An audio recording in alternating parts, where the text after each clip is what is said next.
Please can I have confirmation that the live stream has started? Yes, Chairman, we are live. Thank you.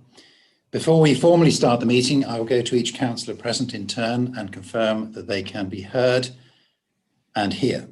This is a legal requirement for virtual meetings. Where practicable, please also have your video switched on so that you can be seen by those in attendance and the public watching.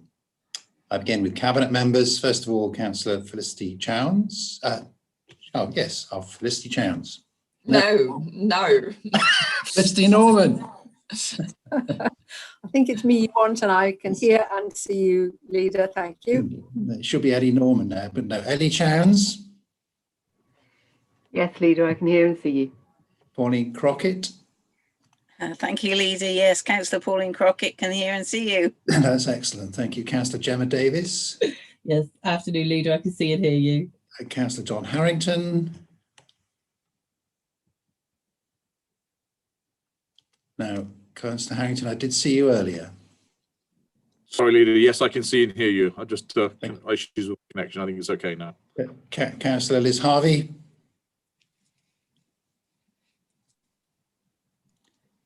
Yes, I can see and hear you. And Councillor Ange Tyler. Yes, Leader, I can see and hear you. Thank you. And I understand you will be leaving at about just before 3 o'clock, Ange, I think, won't you? Yes, I will, Leader. Yes, and I'll come back into the tin before 3:30. Thank you. Councillor Jenny Bartlett. Yes, good afternoon, Leader. I can see and hear you. Councillor John Hardwick. Good afternoon, Leader. Yes, I can see and hear you clearly. Councillor Peter Jimban. Good afternoon, Leader. I can see and hear you. And the other Cabinet support members, Councillor Alan Selden and Councillor Yolandi Watson, send their apologies.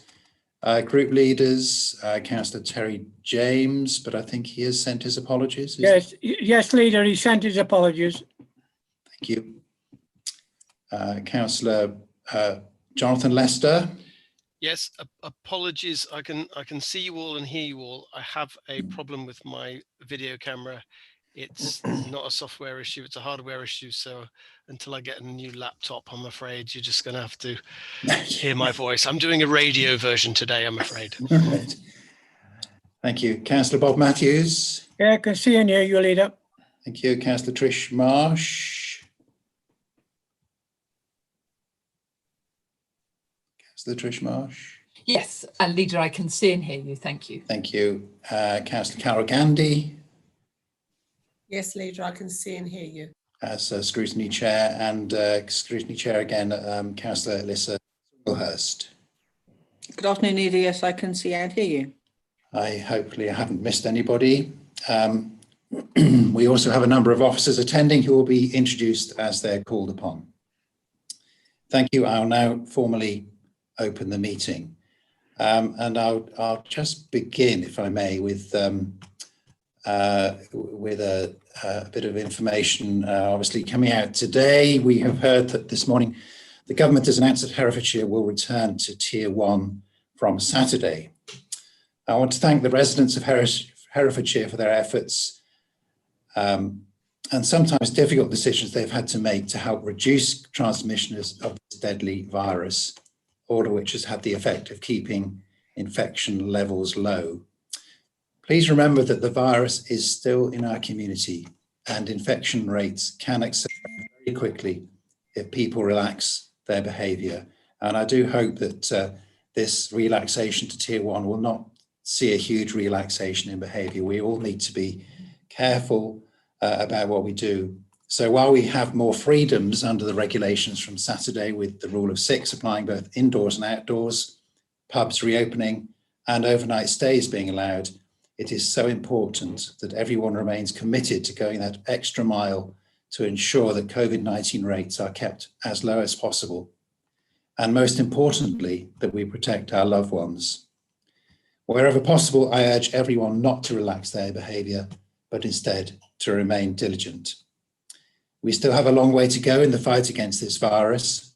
Social distancing, wearing a face covering in public areas, and regular hand washing are as important now as they were during the peak of the pandemic. We must do everything we can to prevent a surge in cases during January and February, when we know that our NHS will already be under added pressure due to winter illness. Please celebrate safely this Christmas and do all we possibly can to remain within tier 1 so we don't get bounced around, because one of the things that businesses do not want and people don't want is uncertainty. So let's do our best to remain within tier 1. Thank you for that. I didn't mean to thank myself, but thank you for the people of Herefordshire for your tremendous response. Leader, could I ask you, were you consulted or were we consulted before the decision was made? Thank you. Councillor Matthews, no, I wasn't. And I don't think that the Chief Executive was either. Is that normal or? Oh, well, we don't live in normal times, do we? I'm disappointed to have made such a significant decision without consulting. I think was Yeah, quite right. Thank you. quite poor. So I will now formally open the meeting. The agenda papers and other relevant information for this meeting are available for public viewing on the Herefordshire Council website. The Council is streaming this meeting live on the Herefordshire Council YouTube channel and making an official recording. To ensure that recording quality is maintained, please speak as clearly as possible and keep the background noise put to a minimum. Microphones should be muted when you are not speaking. Please ensure that mobile phones and other devices are turned to silent. Others are permitted to film, photograph and record our public meetings, provided that it does not disrupt the business of the meeting. As we move through the agenda, in addition to discussion by Cabinet members, I will invite group leaders or their representatives in turn to provide views and questions from their groups on each item. Where appropriate, I will also call on scrutiny chairpersons to comment on behalf of their committee. If any attendee loses connection and it is not possible to recover the connection within a reasonable amount of time, the meeting will be continued as long as a quorum of Cabinet members remains able to hear the proceedings and be heard. Voting will be undertaken electronically using the voting software within the virtual meeting platform. Only Cabinet members may vote. In the event that electronic voting is not possible to use or there is a technical failure, I will ask each Cabinet member by means of a roll call to indicate if they are for, against, or are abstaining. The results of the roll call will only be recorded in the minutes of the meeting where there is a requirement to do so. If a Cabinet member has not been present for the whole of the discussion on an item due to technical failure, they should not vote on that item. First formal item, apologies for absence. We have had some apologies. Could the clerk perhaps confirm those apologies for me? Yes, Leader. So I've not had any apologies from members of the Cabinet, but we've had apologies from Councillors James, Watson and Selden that you've already noted. Thank you. Councillor Tyler will need to leave for another meeting for half an hour or so, about 3 o'clock. She's presenting the paper on affordable housing, and it's important that she does that. So we're going to shuffle the agenda around a little bit and take the second and third items as the first and second, and then we'll have Councillor Tyler's at the end of the meeting. If we are quicker than usual, we may need to adjourn for 5 or 10 minutes once we've dealt with the first two items, and then reassemble when Councillor Tyler is back with us. Thank you, Leader. Item 2, declarations of interest. Are there any Schedule 1, Schedule 2 or other interests for items on the agenda today? I hear none. Minutes of the previous meeting on the 26th of November 2020. And no matters of accuracy have been notified to the monitoring officer, so I will ask Cabinet members to confirm that they agree the minutes by an electronic vote. Non-voting attendees will be moved to a breakout room for a few moments. They will be automatically returned to the main room when all eligible votes have been cast. Please can non-voting attendees now be moved out of the main room and the number of voting members be confirmed. Please bring up the voting screen. Okay, Chair, so you've got 8 voting members and they may vote now. Thank you. Cabinet members, please cast your vote either for or against or abstain. Please ensure you press submit after selecting the option which you are voting for. All votes are in, Leader, and those have been unanimously accepted. Thank you.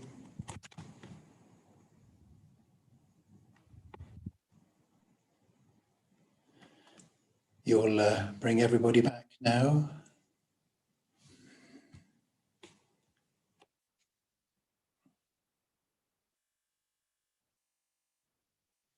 That item was passed unanimously. Item 4, to receive any questions from members of the public. No questions have been received. And then any questions from councillors. Again, on this occasion, no questions have been received. I think you must be quite disappointed, Councillor Harrington. No. It's okay. It's a Christmas present, but I do enjoy them. But yeah, thank you. So we now move to item 7. Review of fostering allowances and fees for foster carers. This report is seeking approval for an increase in allowances and fees for foster carers approved by Herefordshire Council. This item begins on page 21 of the agenda pack. And I'll ask Councillor Norman if she would introduce this item. Thank you. Thank you, Leader. We are asking Cabinet to approve the increase in allowances and fees paid to foster carers and to agree that foster carers receive a 50% reduction in council tax. I'm sure everyone's aware that Herefordshire does not have enough foster placements to meet the needs of all children and young people in care. And this is a national issue, national shortage of foster carers, and this is exaggerated by the growth in the independent fostering agencies and the increase in the number of children and young people in care. So the report reviews all current payments to foster carers and it wants to ensure that allowances are attractive and competitive in order to recruit and retain the foster carers that we need. And we also want to encourage foster carers to develop their skills in order to meet the different needs of children and young people in care. So if this is successful, this would increase choice of placements available and reduce the likelihood of placement breakdown, and also hopefully reduce the need for children to be moving away from their families to distant areas. So if this happens, it's not just their families, it's their friends, their school and their communities. So we hope that as well as improving outcomes for children, for increasing the number of foster carers with different skills available, this would also reduce expenditure on independent foster agency and of course residential placements, both increasingly expensive options. So I hope you're able to support this. It's absolutely in the interests of our children and young people in particular, but also we hope will help to reduce some of the costs that are incurred. Thank you. Right, well, I open it up for discussion. I don't know if Jill wants to add anything to this, Jill Cox. Yes, sorry, Jill. Thank you, councillors. Good afternoon. My name is Jill Cox. I'm Head of Service for Care Experienced Children and Young People. And thank you for that introduction, Councillor Norman. I think you did, you summed it up very, very nicely.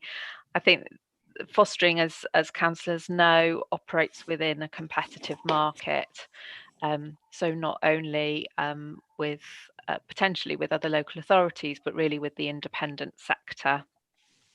And so we need to ensure that our fostering allowances and fees are competitive, but also that we're providing the best quality support, supervision and training to our foster carers.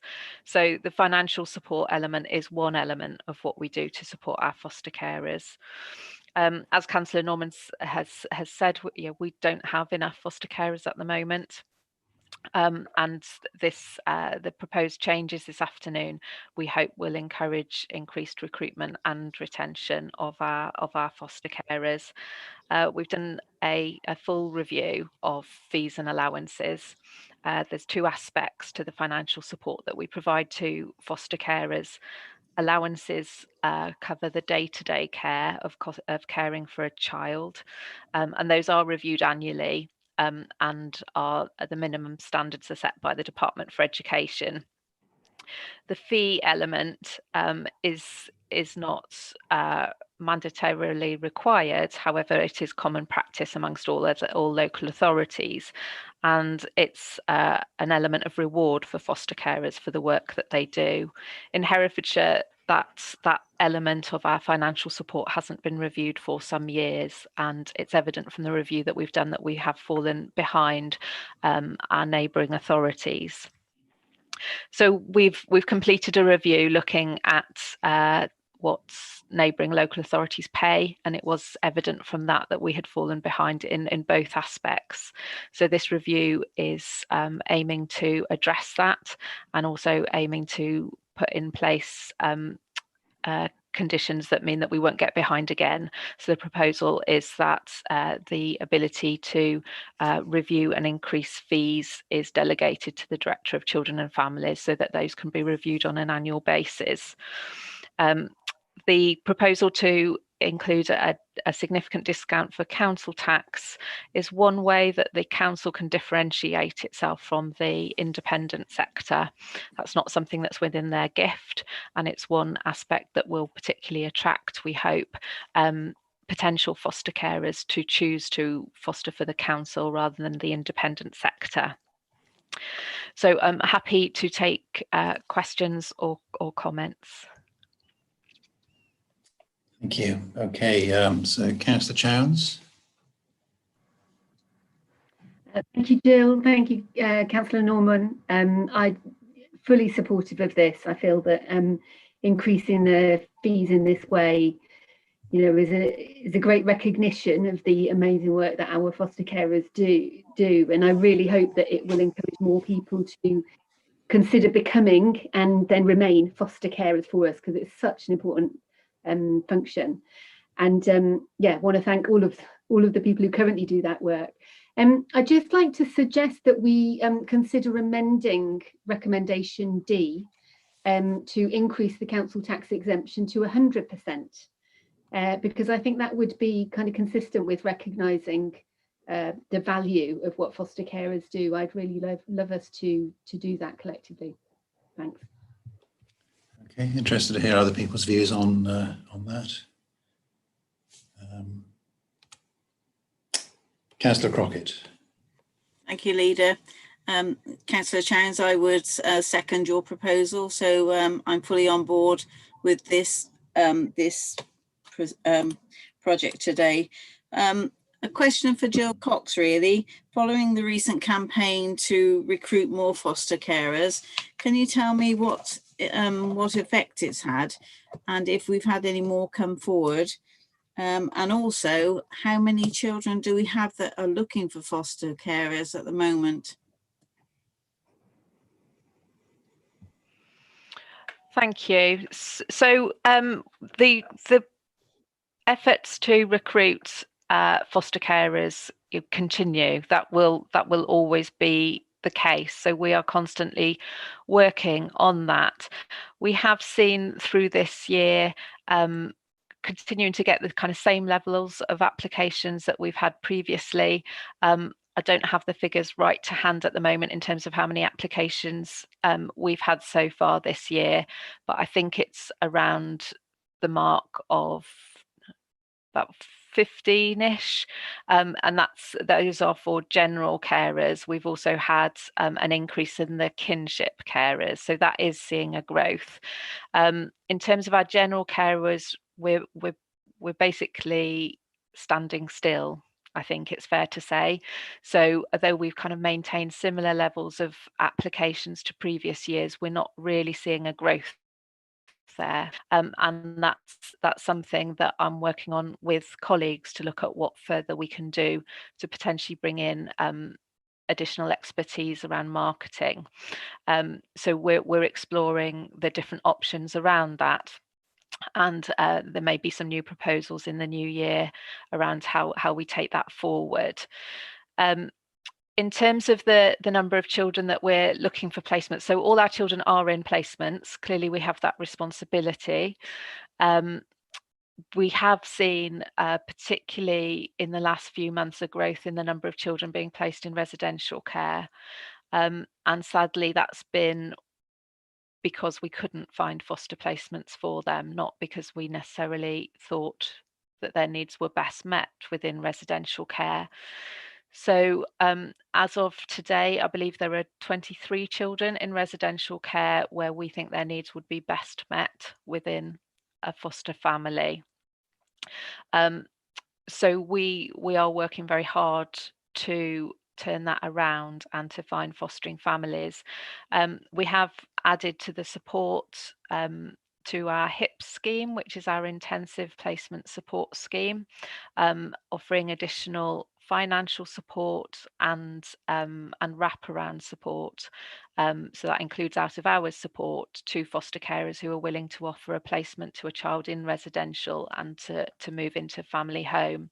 That's at early stages, and we've started to have some success with 2 children moving from residential into a family placement in the last month.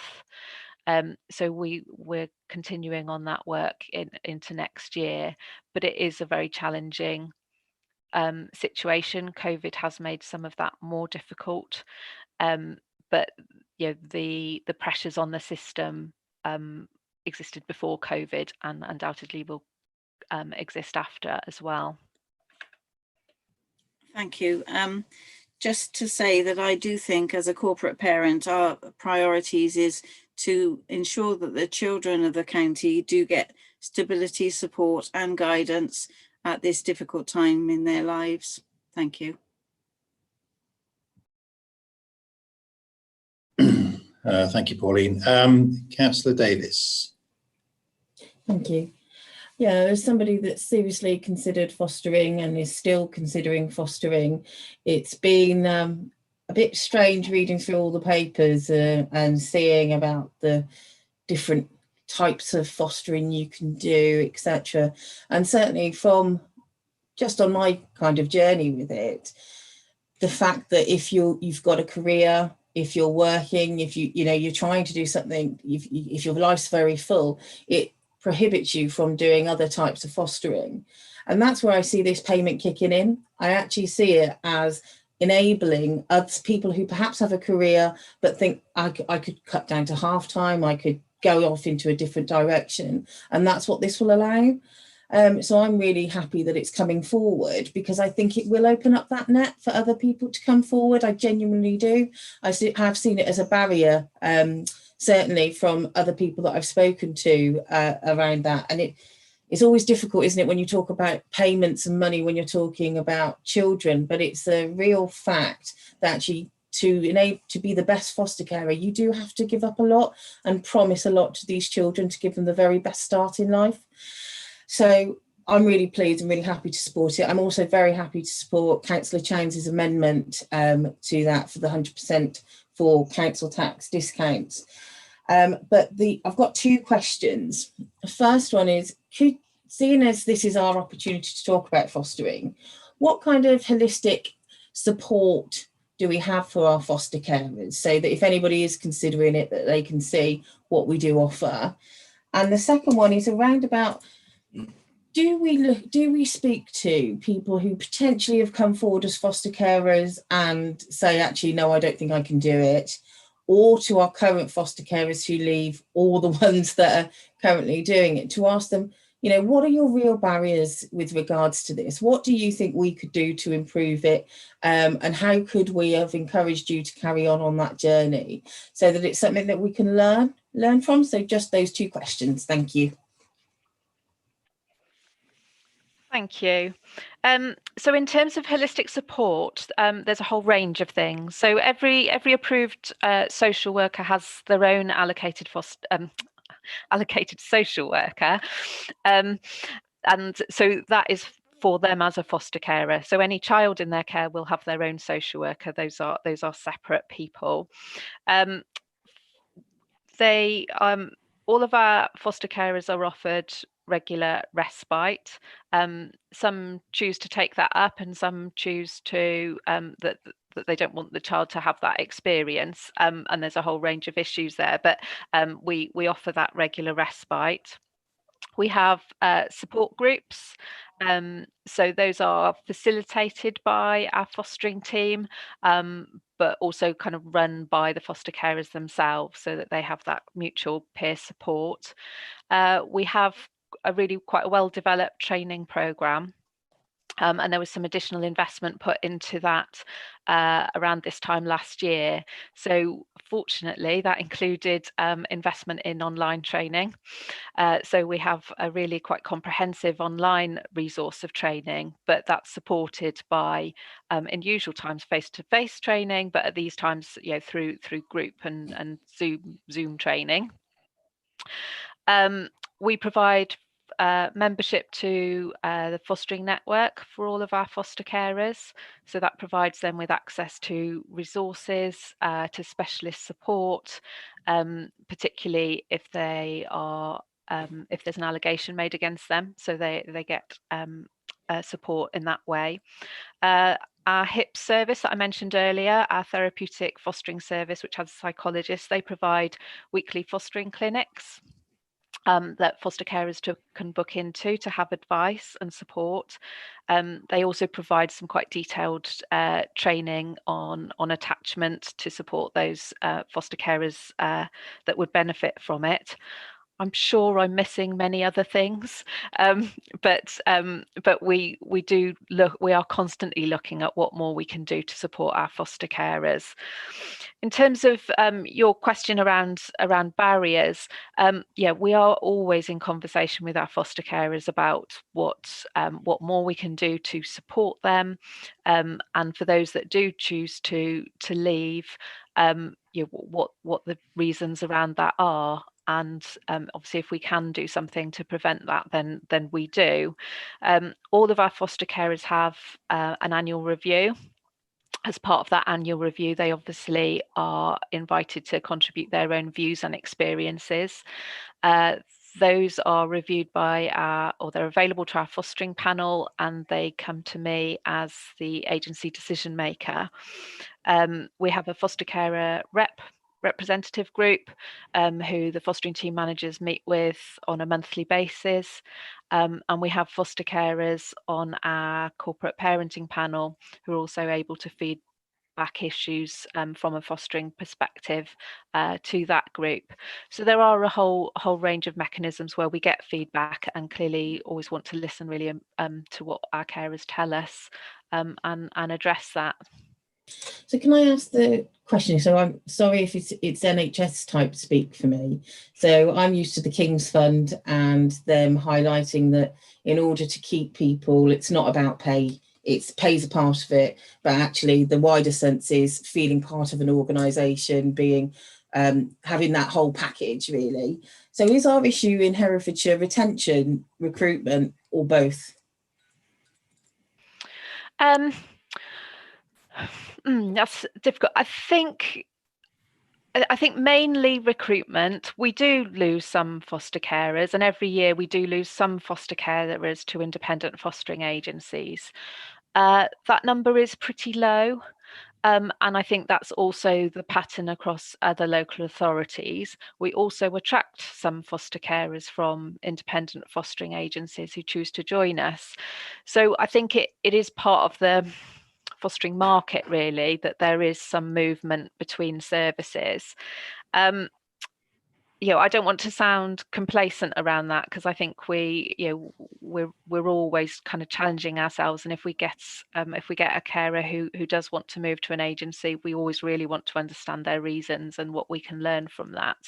But I think you're absolutely right to say, it's not about just finance or just support. It is absolutely about that holistic combination of how we support, involve our foster carers, listen to them, make them feel valued, and supported as part of the professional team that care for our children. Thank you. I'm actually, from what you've said, I'm absolutely happy with the responses that you've given. So thanks very much. I think before I go to Councillor Jimman, Jill, you mention a sort of private market for foster parents. Is that because other local authorities are in the market and looking for placements, or have I missed a whole market and not understood the issue properly? Yeah, so all local authorities would have their own fostering service, but when I talk about the independent market, I am talking about independent businesses. And it's quite a large market. It's a growing market over the last 10 years, and it's quite a profitable market. And the children who are being fostered, they are children from other local authorities. Is that how it works? Or? Yeah, that's correct. So, so like most other local authorities, we would tend to look in-house first and only look to the independent sector if we can't meet need in-house. There's a kind of regional framework for looking for foster placements within the region, and the independent sector are part of that. So those providers, they have to be approved, and they're regulated by Ofsted in the same way that our services are, but they are run by, as I say, private companies, and in some cases third sector. Thank you. Councillor Jimman. Yes, thank you, Leader. My question almost follows on from yours, because I noticed in Para 22 that the private sector cost was double that of in-house, which was quite surprising. And I was just wondering how that came to pass at such a level. In a way, you've started to answer the question, but it's sort of one of those areas where one's sort of almost uncomfortable, this idea of sort of trading in children to finding homes. I think that fostering is such a noble thing to undertake that looking at the finances in that way, I was sort of somewhat amazed at the differences in the private sector. I just wondered why. It's a very interesting question, and it's quite difficult to answer. Because they're private companies, there's a limit to the information that is available within the public arena, and a lot of these organisations wouldn't want to share that information because they would see it as commercially sensitive. In many cases, those fostering services do provide their social workers would often have lower caseloads than ours. They might have some additional resources such as psychologists working for them, but yeah, we have access to that through our HIP service. So it's not always clear what makes the difference. But it's very much a part of the market, and it's the one we operate in.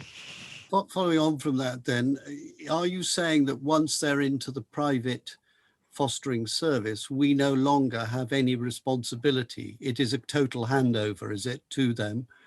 Or do we still have an ongoing cost even when they're in the private sector? Yes, so the children remain our responsibility. They are our children in care, and we retain all the legal responsibility and the corporate parenting responsibilities for them.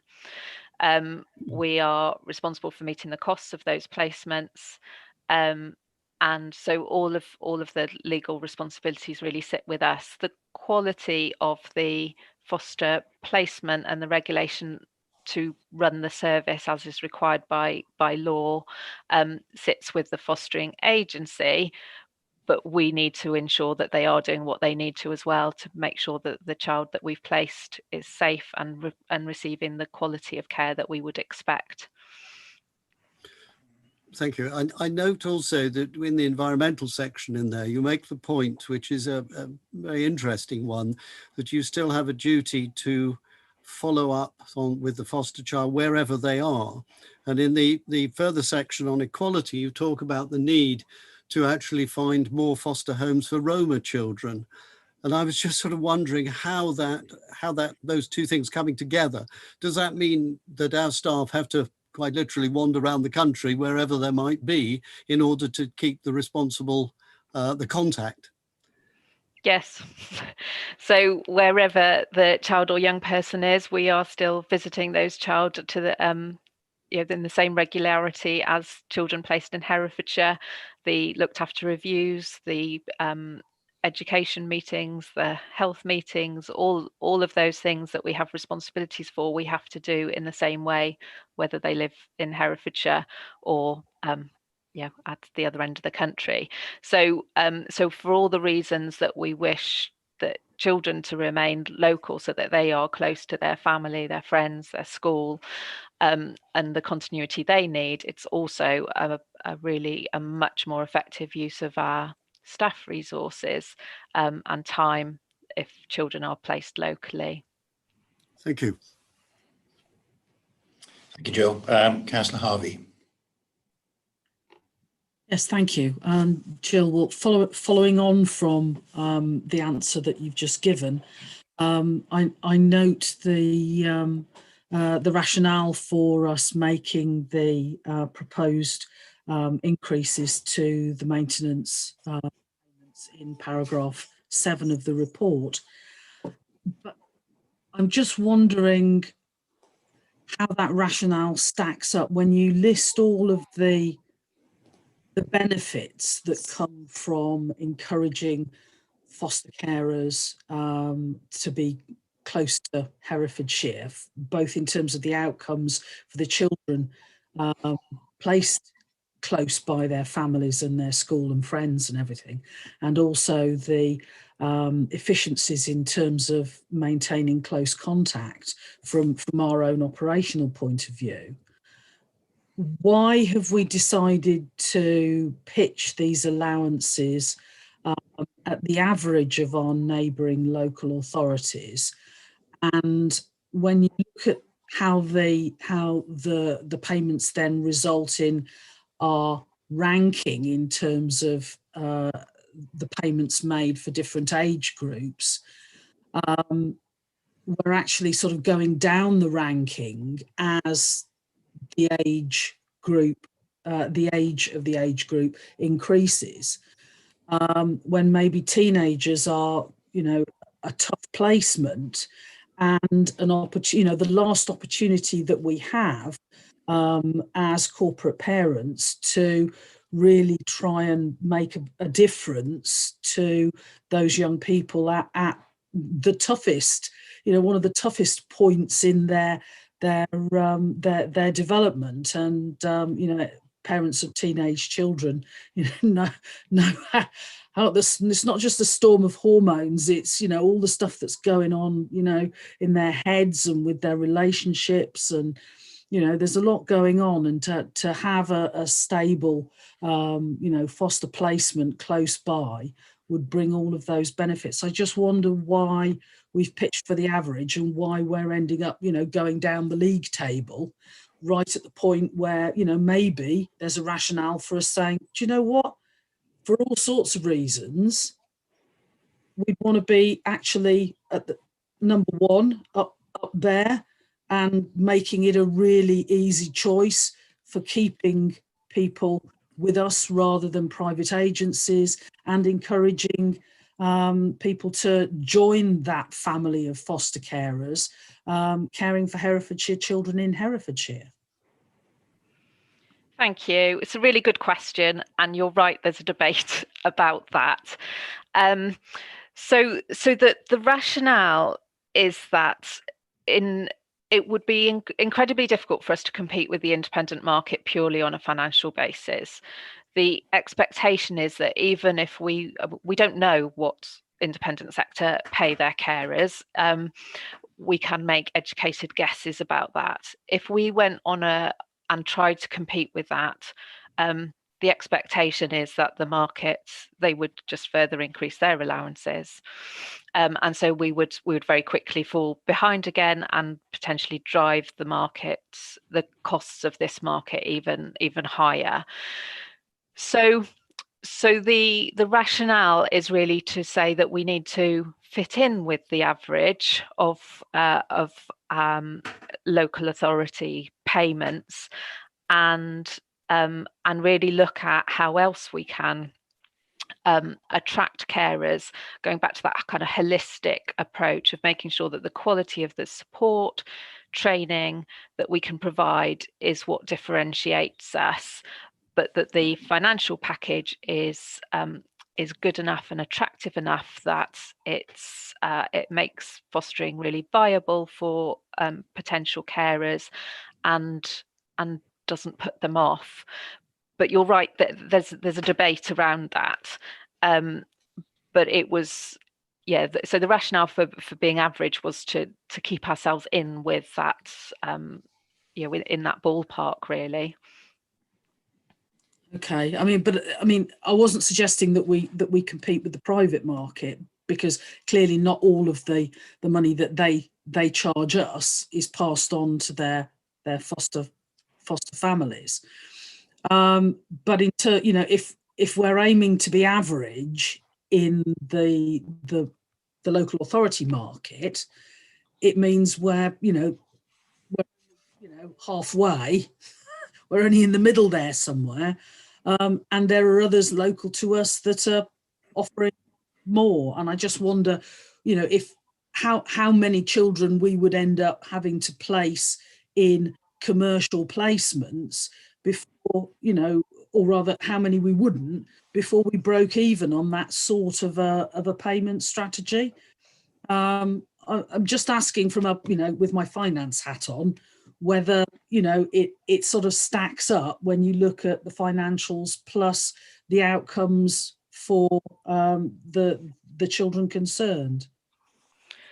Yeah, I think, in terms of our competition, we're not really in competition with other local authorities, because if we get an inquiry from a potential foster carer who lives on the border of Shropshire, for example, and in Shropshire, unless they had a very clear rationale for wanting to be a Herefordshire foster carer, we would encourage them to contact their own home local authority, and vice versa. We have that kind of working relationship with our our neighbouring local authorities, because we recognise we're all in the same boat and we all want children to be local in their communities. So we're in an odd relationship, I guess, where we're not purely competing against them, if that makes sense.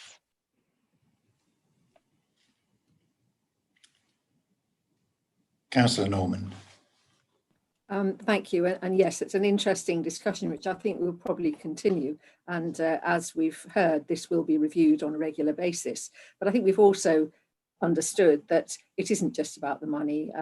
People who foster, do it for all sorts of reasons, not least wishing to do something worthwhile for young people. And the idea about the funding is, a big part of it is to make sure they can actually afford to do that. So it's not just reward, it's literally making it practical and feasible and affordable for people to be able to do that. And as we've also heard, it's going to be alongside a new initiative for improving the marketing and the, how we actually attract foster carers, which we'll be hearing more about shortly.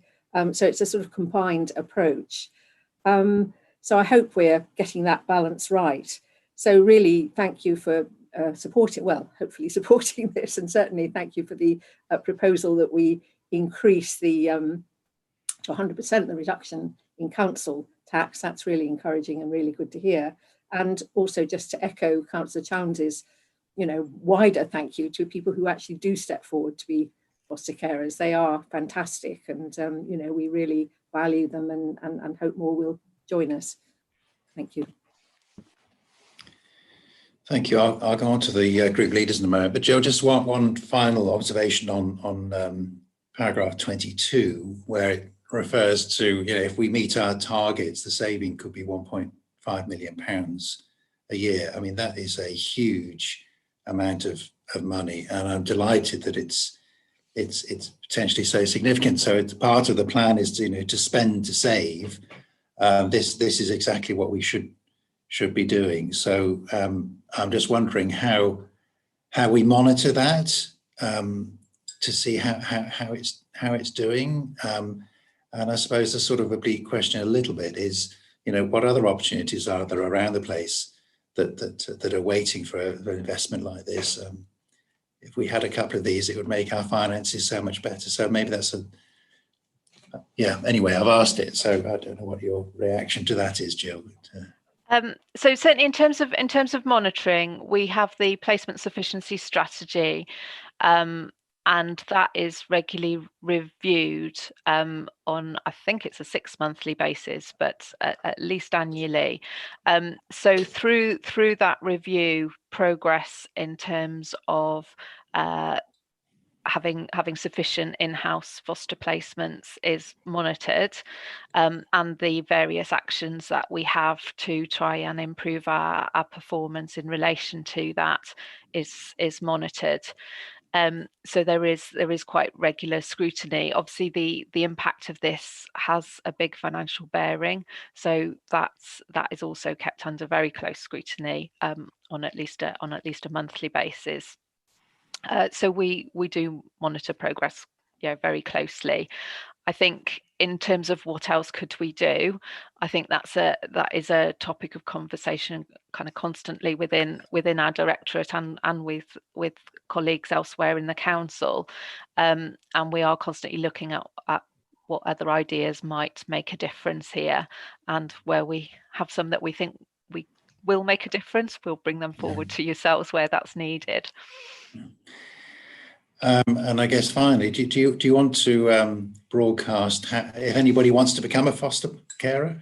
How do they do it? What do they do? Do they pick up the phone to you, Jill, or is there something on the website that they can go to? Is there a www something?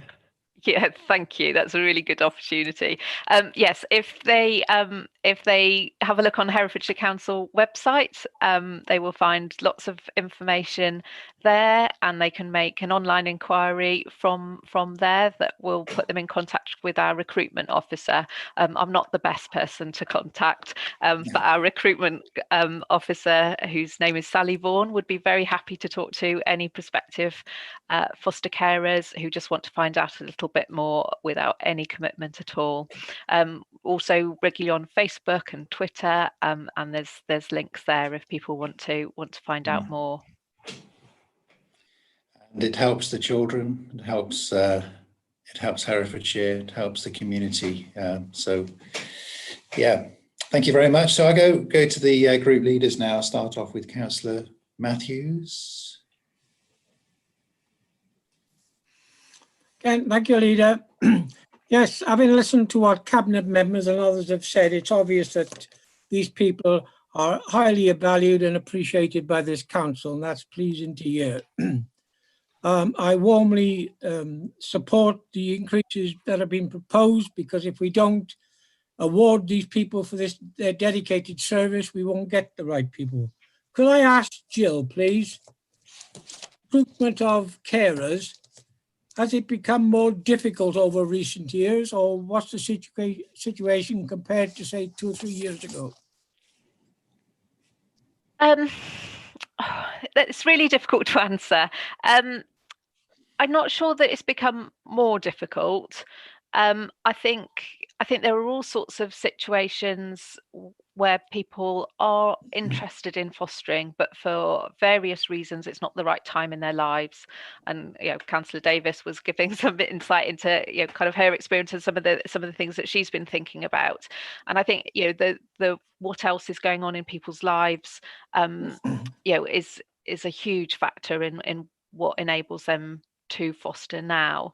So those who aren't able to at the moment often come back to us in a year or two's time when family circumstances are different. We know that we're looking at the current situation with COVID, and we know that many people are at risk of unemployment. And much as that creates financial pressures in our community, it may also provide opportunities for people who hadn't previously thought about it, of fostering, and that being a viable option for them, with the financial support that is available. So So there's all sorts of things that impact on that. I don't think we could say it's become more difficult in the last 3 years, but it's certainly a national challenge, and all local authorities are struggling to recruit enough foster carers. Could you just tell me also, if I may, Leader, could you tell me, is it more difficult to find carers for younger children or older ones? Which is the most problematic? It's most difficult to find foster carers for teenage children, definitely. We generally don't struggle to find foster carers for babies and very young children. We do struggle to find foster carers for children with disabilities, for children who are part of sibling groups. For some children where we're looking for long-term placements, as in we expect them to remain in care, through until their adulthood, but particularly for teenagers. And I think we can all understand why caring for teenagers can be particularly difficult. It can be really rewarding, because there's a lot of our teenagers are great fun to care for, and you really see their potential as they develop and get the opportunity to see them flourish into young adults. So it can be really rewarding, but there are real difficulties as well, because our children have experienced trauma and abuse and loss, and so on top of the usual teenage difficulties that any child or young person will have, our children in care have additional challenges to cope with. Thank you, Leader. Thank you. Councillor Lester. Thank you, and I can assure you I've been listening intently. Yes, I would just like to say on behalf of the group that we really think that we can be very proud of the foster care service, and really proud of all the foster carers that do such an excellent job for Herefordshire and our children. So we're fully supportive of the review. You may wish to ask Councillor Gandhi her views, because I know she was one of the councillors who was very keen that the level of fees was reviewed. So we welcome the increase, and we welcome all of the comments, and in particular the view that the matter will be reviewed in due course. It is obviously difficult to strike a right balance when you're competing with external organisations that may have other resources, but an increase is fair, it's duly, definitely needed and about time, and we look forward to the matter being reviewed in due course. Thank you. Councillor Marsh. Thank you. Yes, no, it is a very important field, and some of the figures are eye-watering, because of course you, Leader, have mentioned that it's over twice as expensive to have independent carers, but it's 13 times as expensive to have residential care. And as has been pointed out, if we can save even some of those sums, it would make such a difference to other elements of our budget, which, especially as Greens, we so value. So we are highly committed to this succeeding. I have slight concerns about the recruitment, because obviously the savings can only occur when we recruit and have people actually up and trained. So I wonder whether the Cabinet, if they are wanting to put any extra resource in, it seems to me that the most logical places would either be to put some extra money into recruitment, or to, as Councillor Harvey said, to slightly increase our offer for the teenagers who are, because at the moment we're basically second from the bottom in our 6 peer groups, and that does seem, being 5th out of 6th is not, a particularly good offer. Council tax is a highly regressive tax. It's not, and of course a poorer foster carer would get a much smaller benefit from a council tax reduction than someone who might live in a huge house. So I wonder whether any extra monies that the Cabinet want to put in might possibly be even more sharply focused in attracting foster carers by putting them, as I say, either into marketing or into increasing the teenager rate. But yes, the whole drive of this, both in caring for our children and in, as far as possible, avoiding immensely expensive packages, are both extremely welcome. Thank you, Councillor Marsh. Councillor Hardwick. Thank you, Leader. Yes, our group fully support this. I think there's been some valuable contribution today, comments being made, and the additional support that has been recommended with regards to the reduction to 100% relief on council tax would be very much welcome. So yes, our group is fully supportive. Thank you. And Councillor Gandy, I know it hasn't been to the scrutiny committee, but I'm sure you'll have some words for us. Thank you. No, it hasn't specifically been to scrutiny with regards to the increase, but obviously the issue of payment to foster carers has been looked at on a number of occasions, and we have recognised and talked about often about the fact that we do spend a significant amount of money on independent foster carers. And I have on occasions been to events where we've had our own foster carers there alongside independent foster carers, and it's quite interesting to listen to some of the differences between the two. But I really welcome this. I think this is a step forward. I think there is more we could do, but I think this is a real step forward.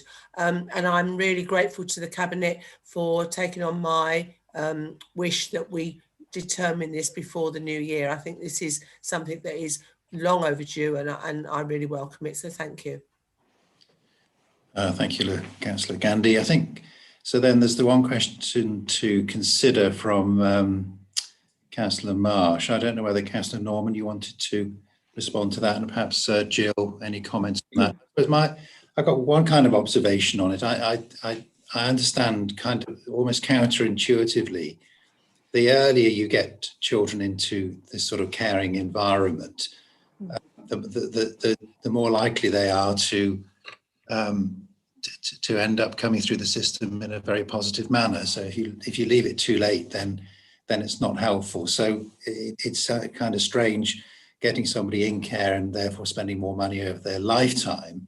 But actually, there's a greater benefit for society in doing that. So, to be paying more to the younger people, to attract people, to encourage that, it seems to be a certain amount of the logic.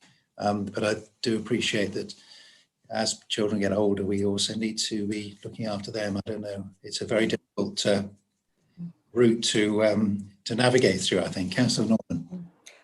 Well, my feeling is that, as has been mentioned already, that the proposal to look at further marketing, it is actually on the agenda, not this one, but it is something that is being worked on and will be coming, I guess, to Cabinet fairly soon. So that's very much something we are aware of and working towards.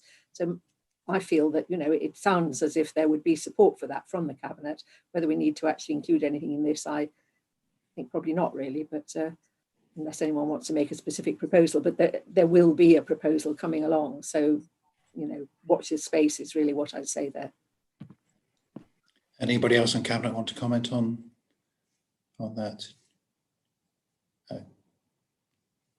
Jill, do you want to? No? No, I don't think I've got anything to add to that. Thank you. Right. Well, thank you, Councillor Marsh. I think that's something which we'll keep under review, see how we get on over the next 6 months or year, and hopefully we'll see an increase in numbers of foster parents. Good. So I'll put the recommendation. Leader. I'm sorry. Yes. Sorry. You've got a proposal for an amendment to 100%. I think Cabinet should hear for the financial impact of that amendment before voting on the amendment. Thank you.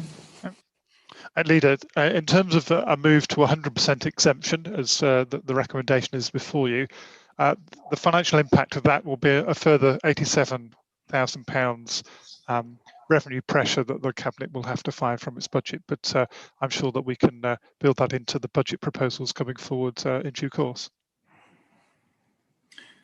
Good. Well, one would hope we might generate some additional savings through making it a more attractive proposition. You just don't know until until we've experienced it for a time. Thank you. So I'll put the recommendation, if I may. Sorry, Leader. We just need to Try deal again. with we need no. We just need to deal with the amendments. We have it proposed by Councillor Chowns in relation to recommendation D. It's 100%. It's seconded by Councillor Crockett. We just need to vote on whether that amendment is acceptable first before we take the vote. Right. Do we do that electronically? Just wait to hear from the clerk. We can do it on the should we voices. do it, yeah, by show of hands. I do it with a show of hands. Okay, so the proposal is that option D should say the council approved. It's 100%. D.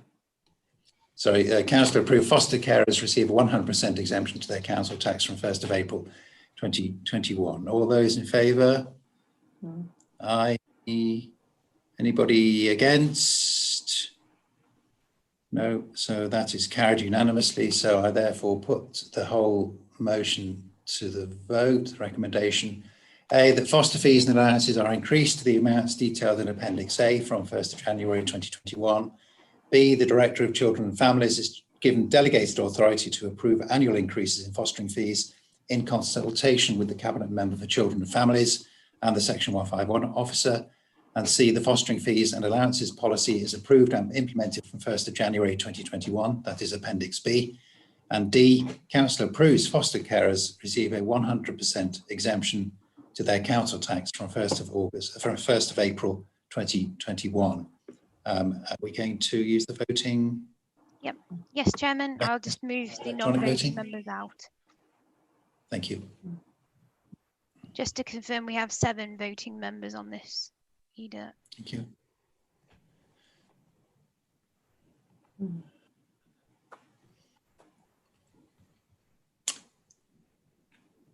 So And the poll should be on your screen. if you'd like to select and then submit.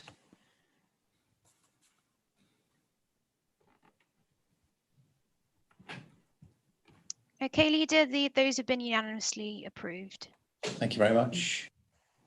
So if people in the other room can be brought in, thank you.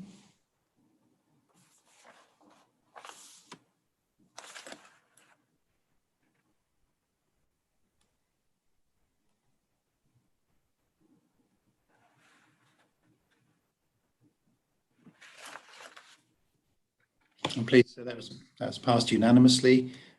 Jill, thank you for attending this meeting, for your time. And we'll then move on to the next item. Thank you. Which is, thank you, Jill. Number 8, which is the Local Authority School Buildings Maintenance Works 2021 to 23. To approve the proposed expenditure of capital grants for school buildings maintenance.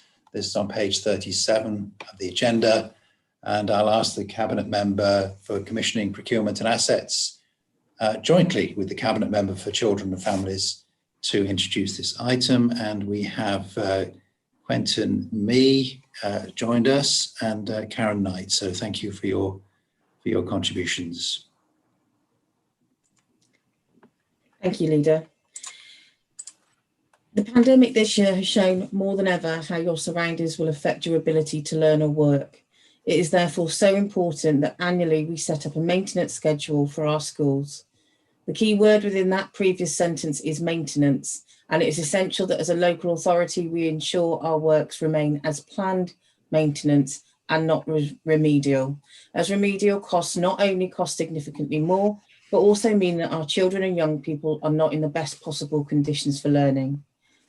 I welcome the True Independence response to the consultation that highlights the importance of making sure that the works are on time and in budget. It is exactly for this reason why this administration has put project management at the heart of all of our projects.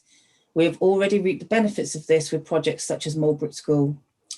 It is imperative that in the building back better after COVID, we focus our efforts on ensuring that when such works are undertaken, that we use Herefordshire firms wherever possible. Our building and maintenance businesses across the county will have been hit very hard during the past year. It is essential, therefore, that all goods and services that we procure through our commissioning and procurement portals are done in ways that do not exclude our local tradespeople. I'm looking forward to future discussions of social value that will enable this to happen. I would like to put it on record how impressed I have been with Quintin Mee and Karen Knight since working with them. They are constantly striving for ways to improve the delivery of maintenance in our schools, and their ability to find their way through the impossible task of understanding the different funding streams and getting the most of for heritage schools from those funds are second to none. An example of this will be outlined today by Quintin, who will explain the new methodology to be used by the team to prioritise works and, where sensible, works are planned together. Thank you. Councillor Norman, I don't know whether you wish to add to that, or we move straight on. You're on mute now. Right, thank you. Just very briefly, completely agree with everything Councillor Davis has said to start with. Just want to extra emphasis perhaps on how important it is that we improve the conditions, the working conditions, playing conditions for our children and young people and our staff. We know the quality of their surroundings will help to improve the learning and achievement and general quality of enjoyment. Second point I think is worth making, that the proposals in front of us will also help us to meet our environmental commitments, in particular reducing carbon and improving air quality, very important elements to this. And of course, we also hope that by investing now, we will also be saving costs in the future, which might be incurred or would be incurred certainly if we allowed them to our buildings to deteriorate further. So I think there's very important reasons for supporting this. And just to add, I absolutely echo the points about Quintin Mee, Karen Knight. They're doing a tremendous job, very much appreciated. Thank you. Quentin, over to you. Good afternoon, councillors. If I could just start off by thanking Councillor Norman and Davies for their kind words, it's much appreciated. So today we're looking for a decision to our schedule of maintenance work be approved for the implementation of 2021 to 2023. Also that the Assistant Director has operational decision-making ability to spend up to £2.94 million of maintenance money. We've put option C in there because this is an assumed amount that we'll receive from the government. This could vary. So this decision you'll be making today would allow for the Assistant Director to spend any variance in that money. So a bit of background of what we're looking to do today is government allocates local authorities an amount of money to spend on maintenance of their school estates. For Herefordshire, this is approximately £1.2 million per year. Now this year, we also received an extraordinary payment, as did every other local authority, which we received £555,000. All these funds must be spent on maintenance of schools. And at the time that we received this extra funding this year, we didn't have the delegated authority to spend it. So it's been put into this planned maintenance spend on that basis. So you'll have seen in Appendix A that there are more projects shown in 2021-22 than 2022-23, and that is a result of this extra funding that we received. The schedule of work itself, that has been informed by condition surveys that were conducted in 2019. The programme of work that I'm proposing is a 2-year programme of work rather than a 1-year programme that we've generally come into Cabinet in the past. Over that time, we'll do in 2021, we will look to conduct our maintenance in 21 schools, and a further 10 schools will there'll be projects in 22-23. On top of them projects, there's also an allocation for asbestos surveys. This is in addition to an allocation from last year so that we can survey the whole of our maintained estate. There's also an allocation in there for 22-23 for the next round of condition surveys. And we also have a contingency allocation, which we utilise for any reactive works, emergency works that quite often happen throughout the year. The condition surveys themselves, they cover a 5-year period. So the 2019 surveys identified a minimum of £15 million of condition work that we need to do on our schools. The caveat to that is that there's a long number of items within them condition surveys where they've identified something's wrong, and the next course of action would be to do some investigative work. And the costings they've given is for that investigative work, not any remedial actions that's required after that. So we do anticipate that 15 million would go somewhat higher once that investigation work is complete. So going back to the surveys, I say they cover a 5-year period. Within that 5-year period, we'll receive approximately £6 million for the government. So as you can see, we've got quite a big gap before we've even started to achieve a neutral basis. So we've had to use a prioritising method just to make sure we're getting to the schools that most need it at the right time. So we've used a matrix methodology to do that. And I'd like to just welcome Karen, who Councillor Davies and Councillor Norman alluded to, that's done a lot of work around this to explain how we come to that prioritise and list. Thank you, Quentin. Yeah, all of the condition reports have been drawn together into one huge spreadsheet, which I've gone through line by line and identified those schemes that we consider to be a local authority maintenance responsibility. So there are some items in there which fall down to the school. Of those that are LA responsibility items, they have all been scored. So all condition works have a priority rating given to them. So a condition and a priority rating. Condition A to D, A being they're in perfect condition, D being meaning that it's really poor. So those have been given a score of 4 to 1. So 4 being the poorest and 1 being the best. The priority ratings have also been scored. Priority 1 being the most urgent ones, having a score of 4, down to 1 again for those that aren't as much of an issue to deal with. As Quentin alluded to, the surveys themselves cover 5 years. So each item will have been allocated a year in which they considered the work should be actually done. So again, if something has been put forward needing to be addressed in year 1, we have given that a rating of 5.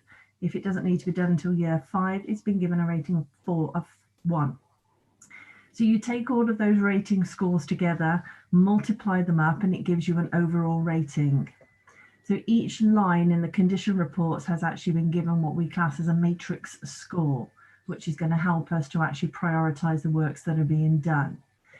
On top of that, we're actually looking to package items of work as well. So anything, for example, that relates to heating, radiators, boilers, all the pipe work that goes with it, we're trying to group all of that together into a package of works. So all those lines in the condition report that have an item relating to that package of work have been averaged to give us an overall rating. And all of those matrix scores and the average ratings have then been ranked, and we have worked through those to actually come up with the priority listing that has actually been put forward and included in the report. Thank you, Karen. And my thanks to Karen for the work she's done around this. There's been a lot of work in the background to produce this very large spreadsheet that she alludes to. So councillors, I'm welcome to any questions. Say this is to fulfil our maintenance duty on schools.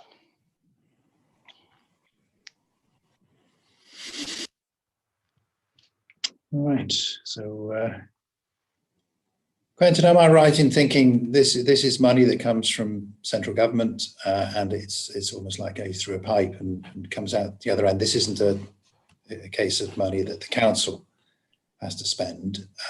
If we wish to go beyond this work and we had spare money in our budget and our income, we could spend money on this sort of thing, but that's not what this plan is. This is a plan to use money that comes from central government. No, that's absolutely right. That this particular report is about that. I think what you've alluded to there, that is a conversation to be had in the future, I do believe, in order to reduce that gap.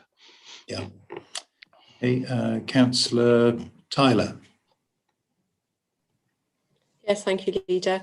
Yes, I welcome this report, actually. It is imperative that we sort of look to maintain our schools, especially for our young children and school children, to be safe and warm in their environment. A question relates to the programme of maintenance, where I've noticed that it states about all schools will have an asbestos survey with an allocation of 50,000.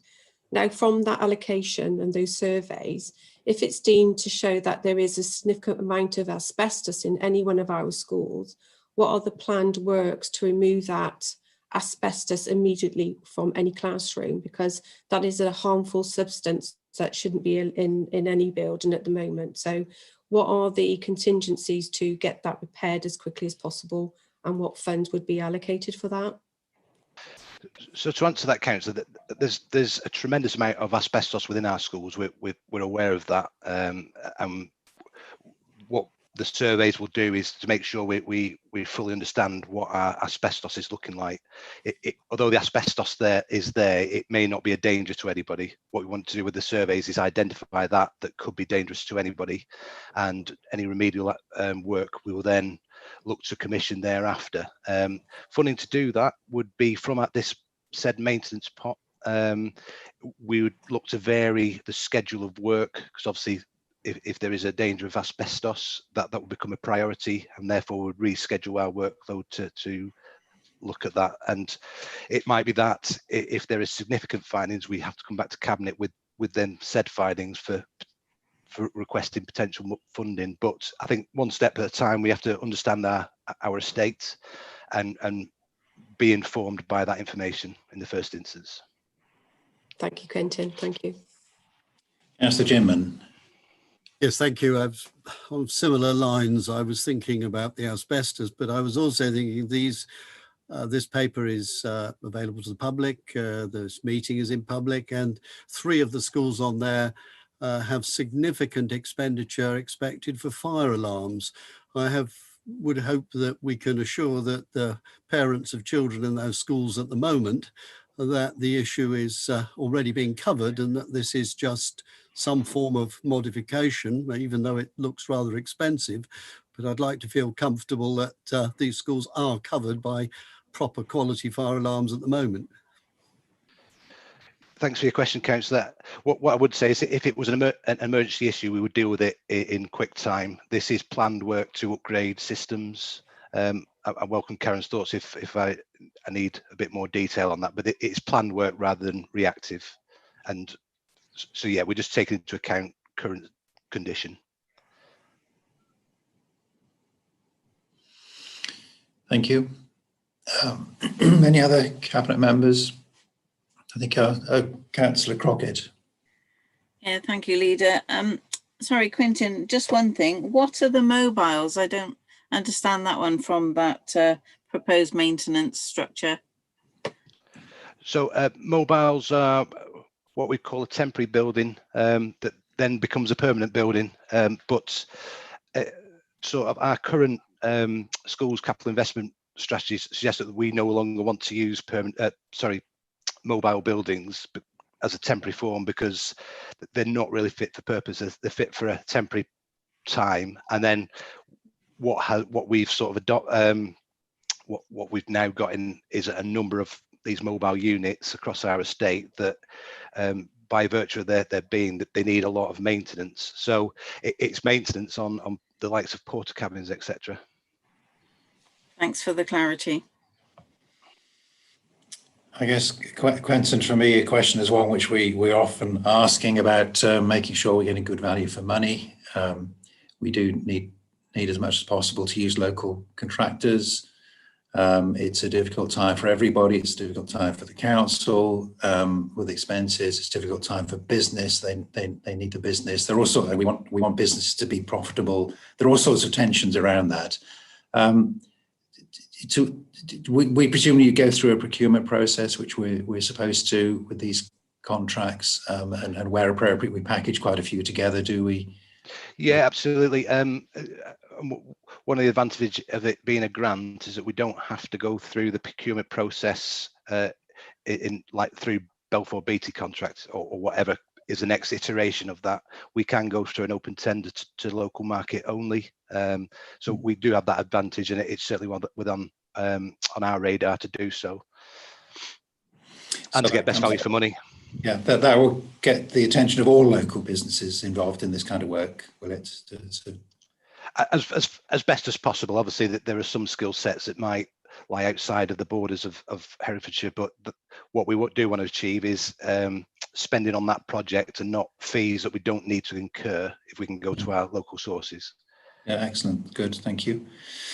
Right, now down to the group leaders. Councillor Marsh. Yes, obviously we're sad there's such a gap between what's needed and what is available, but highly satisfied at the rigorous way that it has all been set out. And just to say that Herefordshire Council have done asbestos surveys for many, many years on all their buildings. So there are hardly likely to be any surprises. There are registers that any contractor has to sign when they get to a building if there's any asbestos. And most of it is entirely sandwiched between other materials so that none of it is actually in any way able to float around and cause problems. So just mentioning that. Thank you. Councillor Hardwick. Yes, thank you, Leader. Yes, fully support this. It's very evident that a great deal of work has been put in by Quentin and Karen on this, and on behalf of our group, I'd like to thank them also for that. So yes, we're fully supportive. Thank you. Councillor Matthews.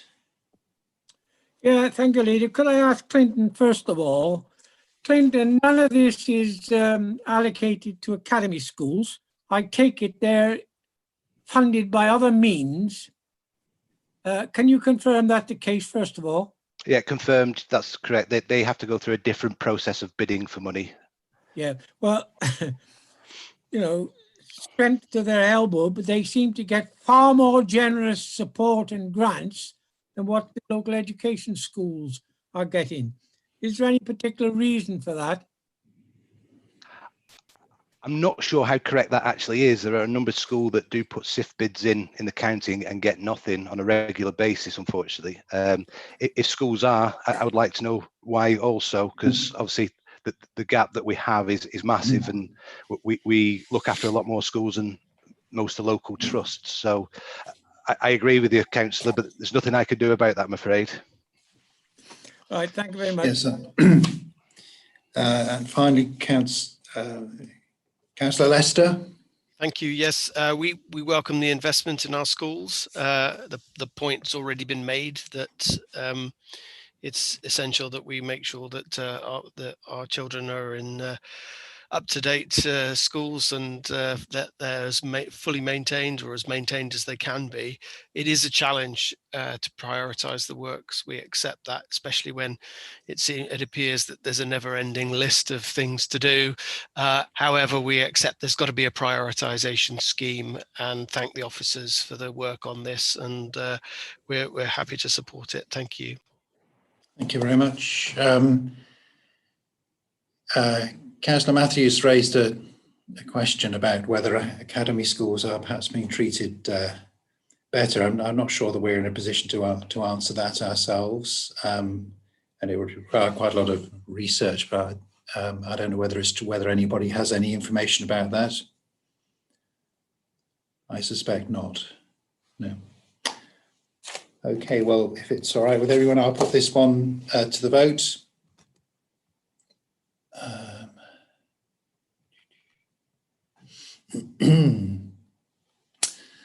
So the recommendation is that A, the school maintenance schedules as set out in Appendix A be approved for implementation in 2021-22 and 22-23. B, the Assistant Director Education Development and Skills be authorised to take all operational decisions necessary to implement the approved schemes and any other urgent contingency schemes required within the approved budget of 2.94 million for maintenance.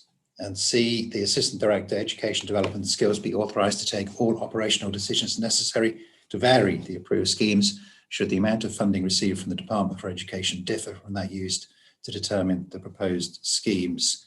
So if we can vote on that using the electronic system, that would be very helpful. Thank you. Those nominated voting members will be moved out. Leader, there is 8 voting members on this item. Thank you. And they should be able to vote now.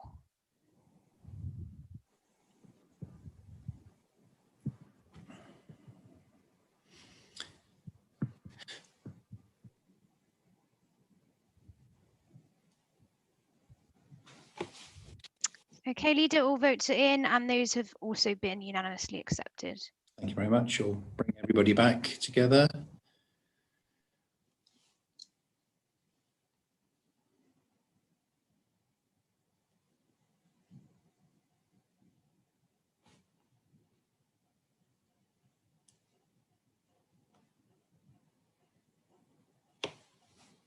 So that recommendation has been accepted. Quentin and Karen, thank you for your time and for your contribution. Very much appreciated. So we'll now to the last item on the agenda, which is about affordable housing. If I can go back in my agenda. So it's recommendation for the first proceedable affordable housing scheme, and this is for Councillor Tyler to present. We have some people joining us. Nigel Thomas from the council, and Deb Greenhill is from a third party, I think. Yeah, from Angie. Yeah. Thank you. Councillor Tyler. Thank you, Leader. I'd like to sort of introduce this report.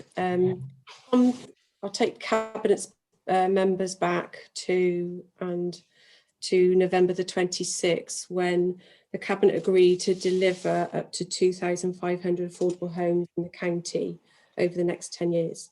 And Council owned the affordable units initially under the General Fund and then establish a housing revenue account.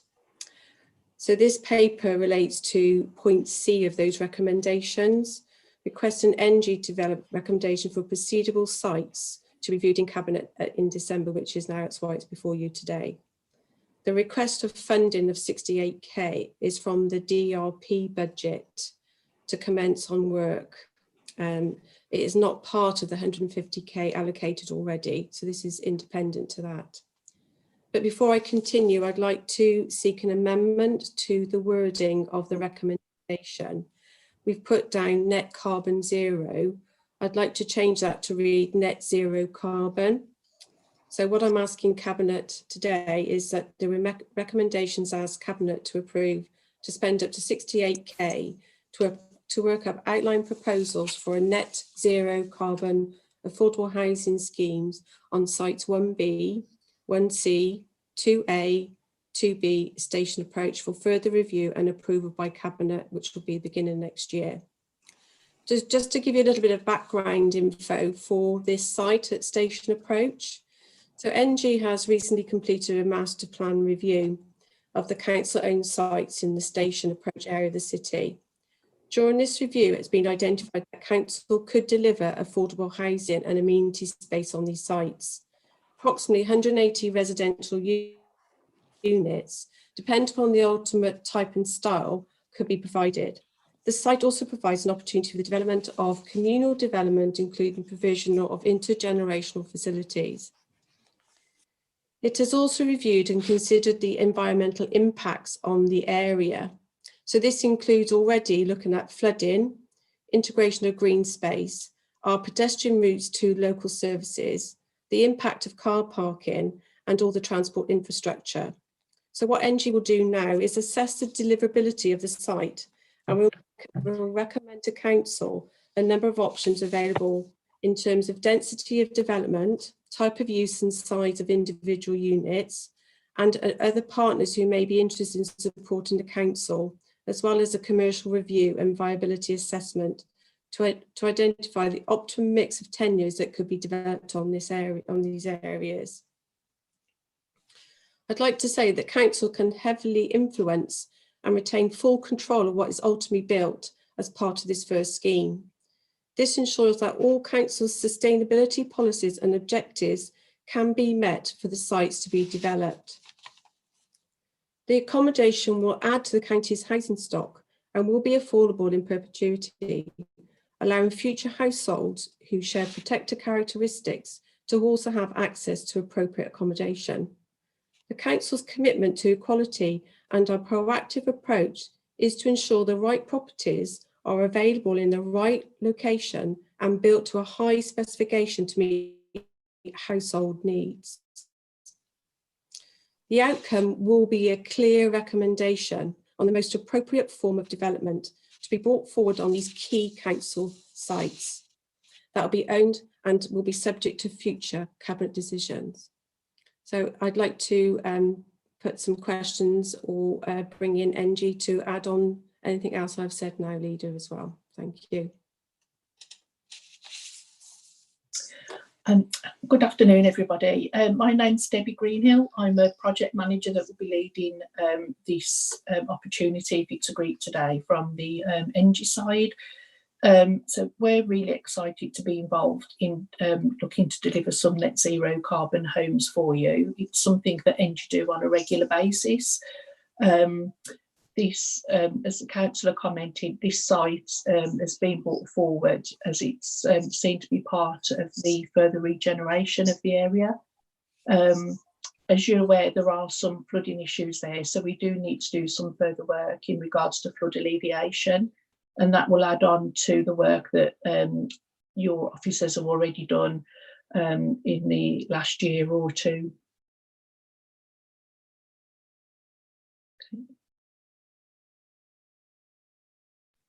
Thank you, Debbie. Shall I open it for questions, Leader?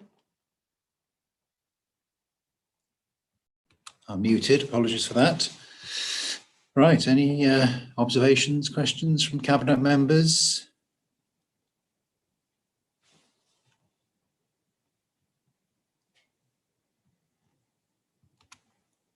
Councillor Chowns. I'm just really pleased to see this project moving forward, and I think it's a great step.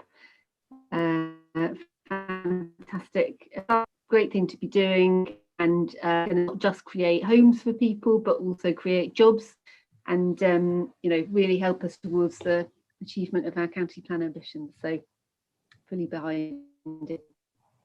Thank you, Councillor Tyler, and everyone involved.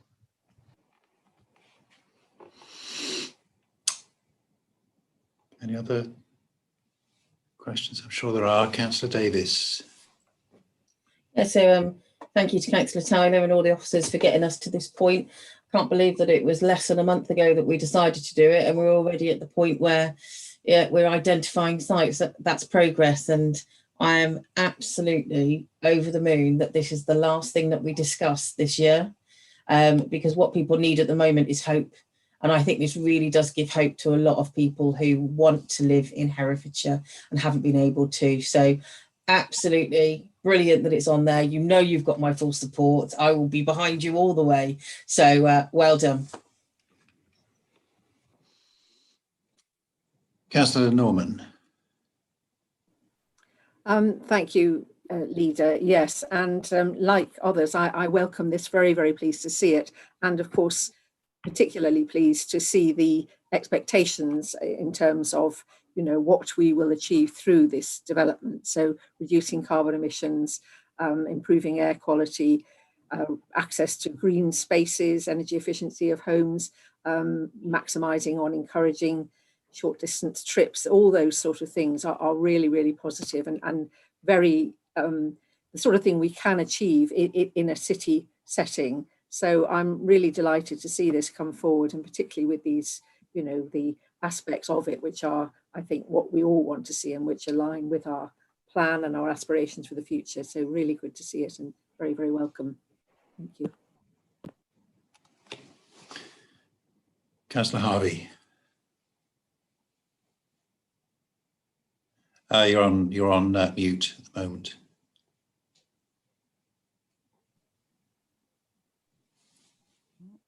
Okay, have another go. I too am really pleased to see this on the agenda and support it.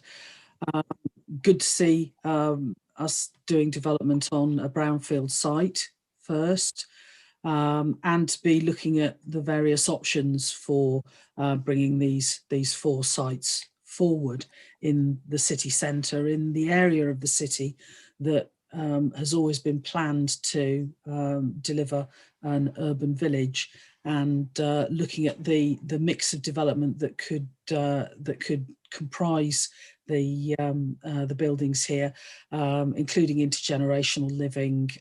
Very interested to see what options Angie come up with for that.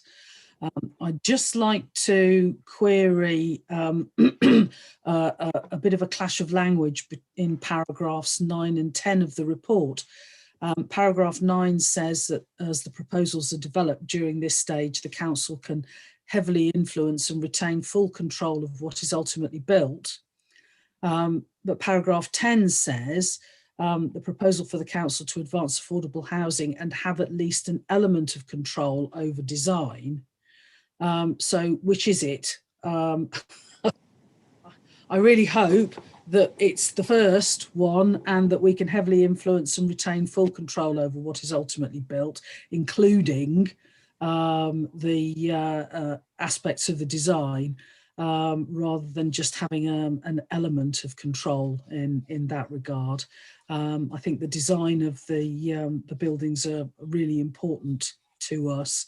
We want the housing to be the kind of housing that people can afford to live in, as well as to rent or to part own. So it's really important that you know, they look right. They look right in that city setting, and design will be, you know, for me certainly an important part of this being a successful project. So if I could just have some clarity from officers on that one point. Yes, I take your points of that. There's a little bit of confusion there, Councillor Harvey. I will make sure that that is amended, and it is, and we will have full control over what we are developing and the input on our delivery going forward. Thank you. That's really great news. Thank you. Really good.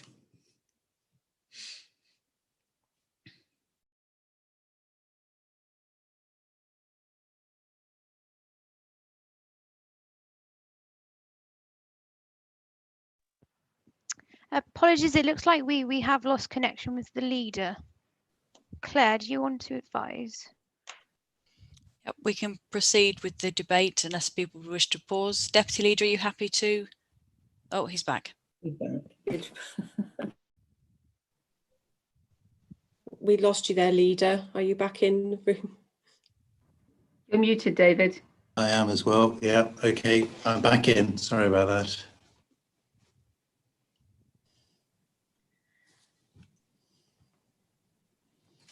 Did you hear my response to Chair? Yes. No, I didn't hear that response. Okay. Yes, I will make sure that our wording is correct, and we will have full input on our delivery going forward and what will be on those sites. So I would take that comment on board as well. Thank you, Leader. Councillor Crockett. Thank you, Leader. Sorry, that was I was going to go ahead, but you disappeared. Yes, thank you, Councillor Tyler. Really, really ready to support this recommendation. It's been a long time coming, and it now hopefully has got the momentum to move on quite quickly. I'm glad that we're going to have the flexibility with the future developments, and hopefully this will help improve the health and well-being of our county residents, and also bring into the concept of intergenerational living, which we're looking at in the future. Thank you. So the little bit I missed, was that about options to not just housing, but other opportunities that the site might present for us? Deb, was that what that was? I haven't lost you all again, have I? No, you're still there. Yeah, No, it was from Harvey's point of view, there was a bit of a mix-up with some wording, so I will look at that and rectify that. So we will have full input on the delivery going forward on these sites, and Councillor Crockett's having regard to the intergenerational living and different options and what we can do on the station approach. Thank you. I'll leave the monitoring officer to decide whether I should be voting on this. Let's move on for the moment. Are we any more questions from cabinet members? I see none, so I think I will go to the group leaders, starting off with Councillor Hardwick. Oh, thank you, Leader. Yes, our group again fully support this. As already mentioned, it's good that it's getting some momentum now, and we look forward to seeing the project fully mature. Thank you. Thank you. Councillor Matthews. Yeah, thank you, Leader. Under the resources implications at 2.1, it says, which I think you just mentioned, Leader, it may be a requirement that a number of houses need to be sold to cross-subsidise the development, or alternative tenures explored to ensure the full cost recovery over 40 years. I welcome that being included in there to make sure, as you and I always say, we get value for money. And the other issue, Leader, is on the risk management. I spoke to one of the officers yesterday. I understand it's the Merton Meadow development. And under risk management, the first item is the project team are unable to establish a development that could provide value for money for the council. I know it goes on to say other things about mitigation.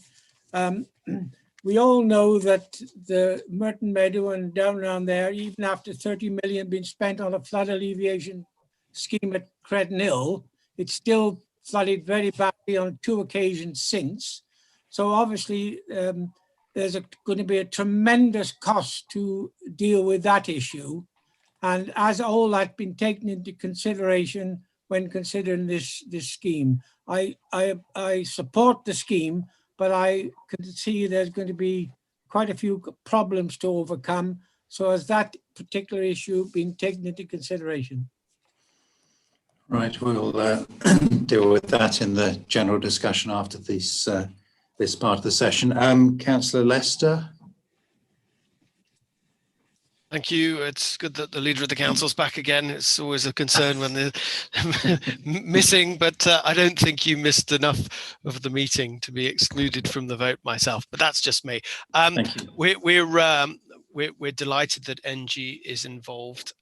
They're the development partner that we worked with to secure, and so we're pleased that they're involved and helping with this project.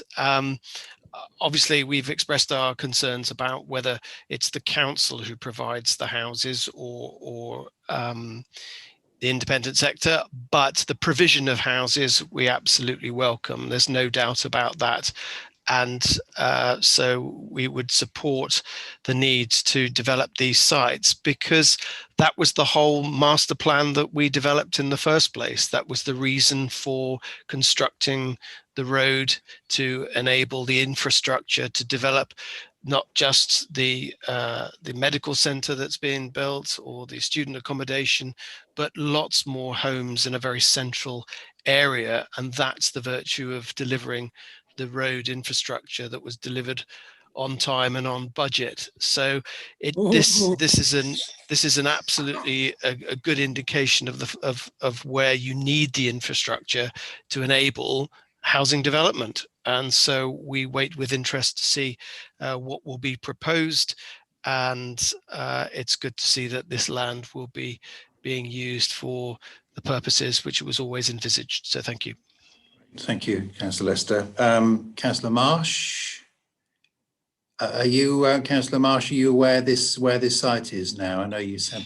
Well, I know roughly where it is, but I am, I'm not naturally good at maps, and it doesn't even mark the station. I mean, there are so many numbers that I think perhaps there may be a key missing, which possibly could be appended, because yes, I know, as I say, maps aren't good, but really, I'm assuming these sites are around the actual Merton Meadow old lorry wash, but I would very much appreciate knowing it. And just to say that, yes, I like Councillor Matthews, Yeazerbrook is, you know, both has many glorious things about it, but it certainly is, it does flood. And I understand there may be some sort of wetland thought of, and I would be very grateful to hear a little bit more about how the water, extra water might be dealt with. And it will be a wonderful site for obviously walking and cycling, and of course for going to the doctors. So I hope very much that we hope very much that it will go ahead. Thank you. Councillor Tyler, yes, it's not a subject of scrutiny, is it? So Councillor Tyler's made some observations there, and Councillor Matthews as well. I don't know whether Councillor Tyler, you're able to or want to comment on those issues about potential flooding, value for money. Yes, I'd welcome that actually, Leader. In terms of the flooding alleviation, we will have to look at these sites again, but we will pull on the information that's already been part of this study, and we will look at appropriate sites for how we can alleviate flooding further. But I would rather that technical answer come from NG and our officers to give that further clarity on that, please. Deb Greenhill, are you able to comment? Or Nigel? Nigel, we haven't heard from you, so I think we should. So just to reassure councillors that all of the flood risks will be explored as part of feasibility. That's the purpose of the next stage of this, and to come back and demonstrate that the site is safe and sound, and we can achieve what we're aspiring to do on the site. Thank you. Deb, do you want to comment as well on that? You're on mute. Sorry. Just to reiterate what Nigel's already said, in that we have looked at some of the options that are available to us, but further work is needed. So that's kind of the next part of the feasibility, is to look at further flood alleviation and also the viability, to make sure that, as the other councillor mentioned, that you are getting value for money, that it is affordable. And just to reiterate that, you know, you will be, your officers are involved every step of the way. It's not something that NG will do and then come back and present to you as a fait accompli. It's a team effort that we'll work on together. Yes, and I know there's considerable interest from the Cabinet on this project. I'm sure, as Jonathan Lester knows, you know, it's a flagship site really for the city centre. We want to make sure you only have one piece of land once. We need to make sure we use it appropriately. Councillor Harrington.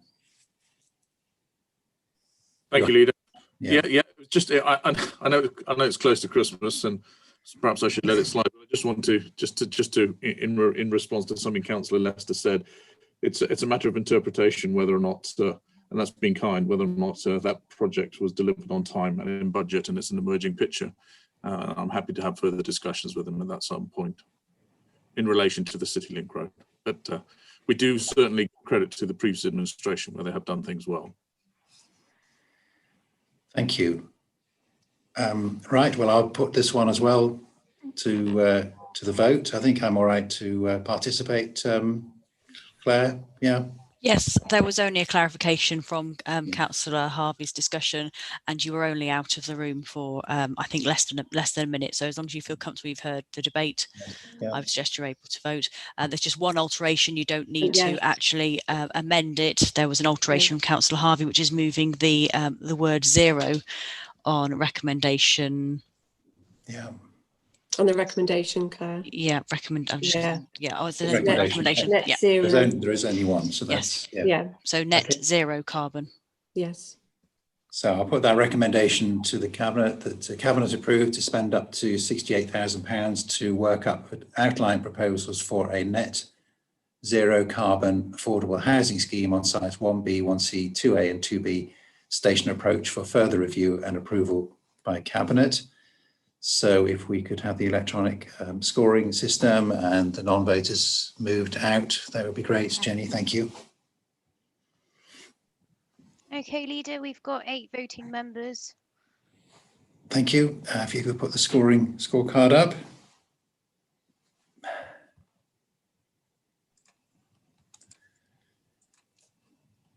Well, I'm not sure how this is going to go, Councillor Tyler.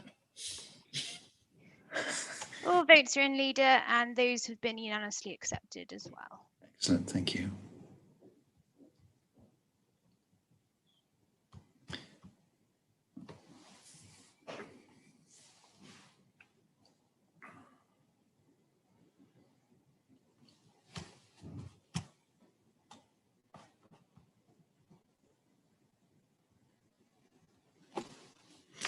Thank you very much. Well, that was passed unanimously, I'm pleased to say. So that brings us to the end of the meetings for 2020. I don't think there are any more plans, so I wish you all a very, very happy Christmas, and thank you for everybody's work. It's been, I mean, the municipal year is slightly different, but certainly this calendar year has had its problems. And we've emerged from it, and we just enjoy Christmas the best way we possibly can.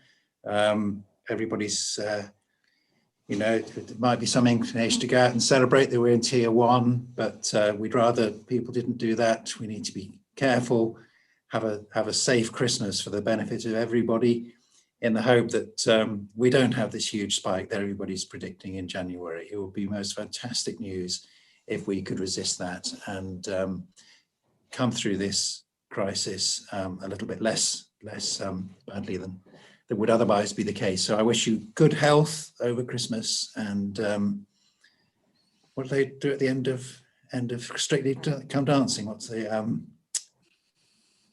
there must be some expression from come on, someone. What's at the end of dancing? It's there. Dancing. Oh, yeah. Well, yeah, let's keep dancing. Let's keep smiling. Yes, keep smiling. Thank you very much, everybody. Could we bring the live recording